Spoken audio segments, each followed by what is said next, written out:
I was having this conversation the other day.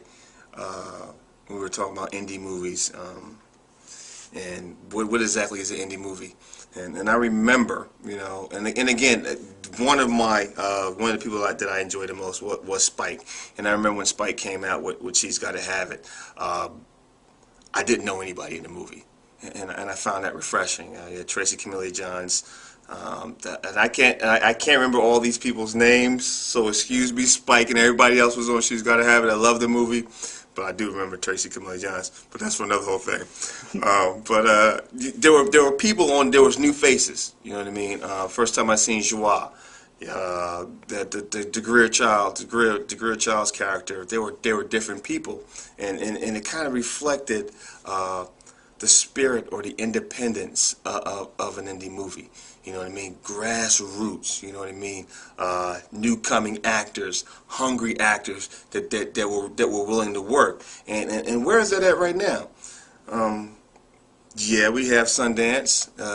Yeah, we have the independent IFC, and I watch those channels because I like those type of movies now. I guess I'm getting old and crotchety, but that's the type of films I like because they're different stories that they can be non-mainstream. But what I'm finding, even in those movies, you see A-list actors.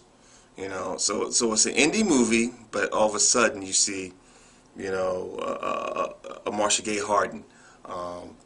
You'll see Ethan Hawke, Philip Seymour Hoffman in these indie films, which kind of makes it a little bit more difficult for grassroots indie movies, because that right there in itself has hurt the distribution model. Because right now you may have an indie movie, but the people that are putting out indie movies want a face. Okay, it's an indie movie, but I need a star. Because like I've been saying the whole time, the bottom line is all about money, and the distribution platform right now is just it's in disarray. Say you make a movie, say you make an indie movie, a grassroots one from the street, 2 weeks of hard shooting. Self-editing, you know what I mean, grinding and stuff like that, and you put it in Netflix or you put it in a Blockbuster, and it'll be right by an indie flick, but next to that, your movie, and then all of a sudden right beside it is Gwyneth Paltrow in an indie movie. What's going to happen to your movie? Your movie will get swallowed up, and I think the true independence of the independent movie is kind of getting caught up in the wash, and maybe because it's kind of like it's a fad thing, and you have actors right now that may want to get back to their roots and make an indie movie, you know what I mean? Because it's probably right now could be the cool thing to do, and they know they're still gonna get their money because they're the A-list person, and call it an indie, but is it really and truly an indie movie? Because the distribution center, there's not as many as distributors anymore. For that work, and it always comes down to dollars and cents, and it's not in a good place right now. The aspect of the indie movie, I think more of it's coming from my research and from what I'm seeing is done on the street. I mean, maybe a true indie movie right now is how. It's how Jay-Z used to sell records out of the back of his trunk. It's how how Sean Puffy Combs did the same thing. Distributed his stuff out the back of their car. How Russell Simmons did it when he started with his conglomerate that he has now. Stuff out of the back of the car, hustling in that way. Is that what a true independent filmmaker is right now? Is he doing hand to hand, up in Harlem or hand to hand? Down in downtown Philadelphia on South Street.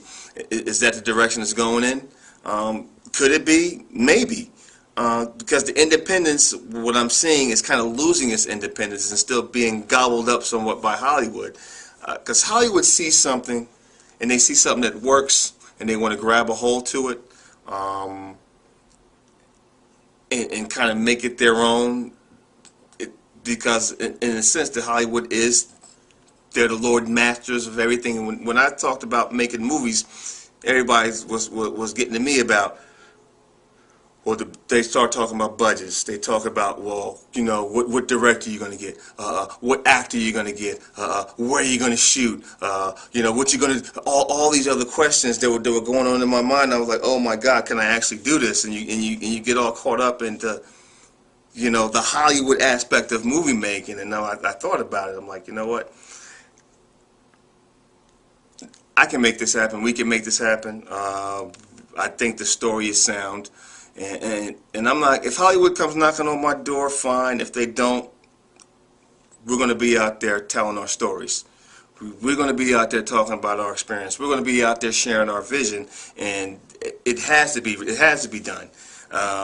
There's different stories that need to be told. A true independent movie, and we're looking for, talented. We're looking for hungry people that want to act and that want to bring, our vision and their visions to light, in a truly independent fashion.